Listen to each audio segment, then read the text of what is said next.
analyzing the arrival process, a stationary process.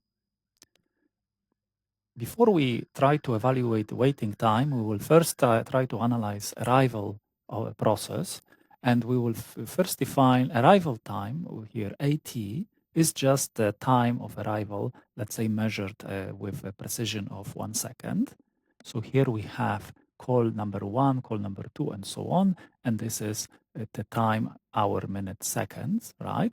And then what we will define here is something called inter-arrival time. Inter-arrival time is time between two consecutive customer arrivals, right? So there would be an interval arrival time between customer 2 and 1 and 2, 23 seconds. That's the difference of this. And we can calculate the same thing, right, for all pairs of customers. So actually, for n customers, there will be n minus 1 inter-arrival times. In order to proceed with accurate modeling, we need to first assume or establish that the process is stationary.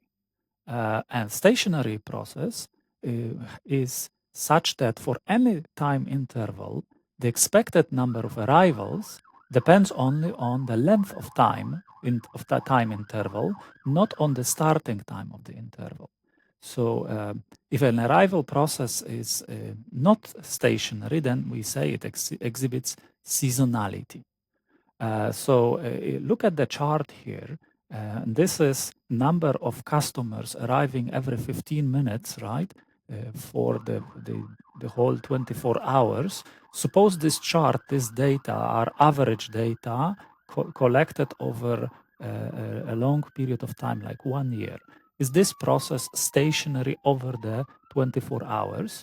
Well, the answer would be no. Why is that? Because we see that there are some hours, like in the middle of the night, when the number of customers who arrive is very small, right, for 15 minutes. And there are times where, like, morning peak and then evening peak time where the number of customers per 15 minutes reaches 100 or even 150 here.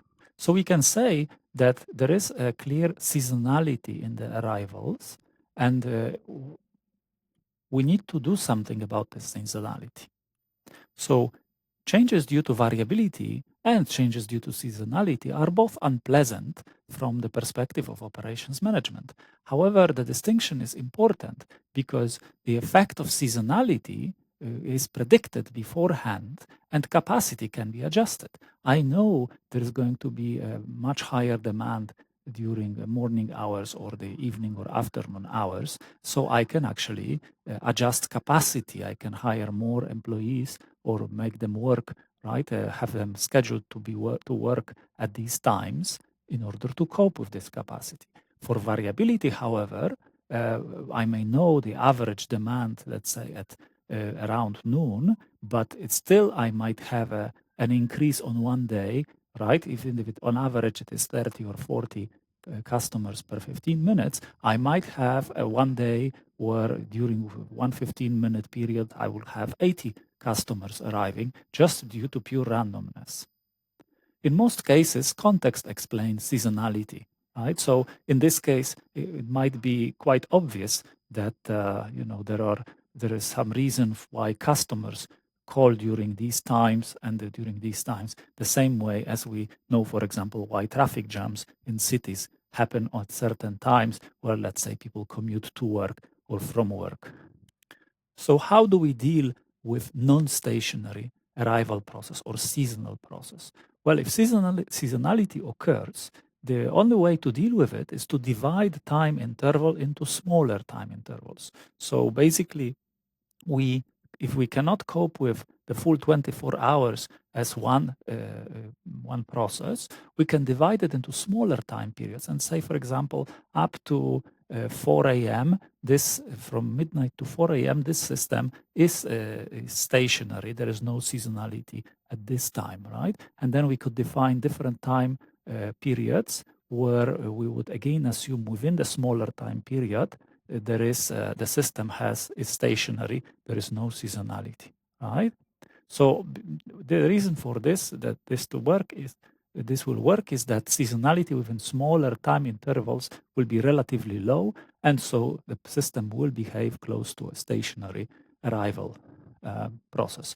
However, one can create these time intervals too small, and then there will be, first of all, a lot of work to analyze each of those time intervals separately, and also there could be actually very little data for us to analyze these processes, right? So you shouldn't also divide the time horizon into too many intervals, right? So that they have to be large enough to have enough data, and also they have to be kind of large enough for the system to have sufficient time to reach what we call a steady state of the process.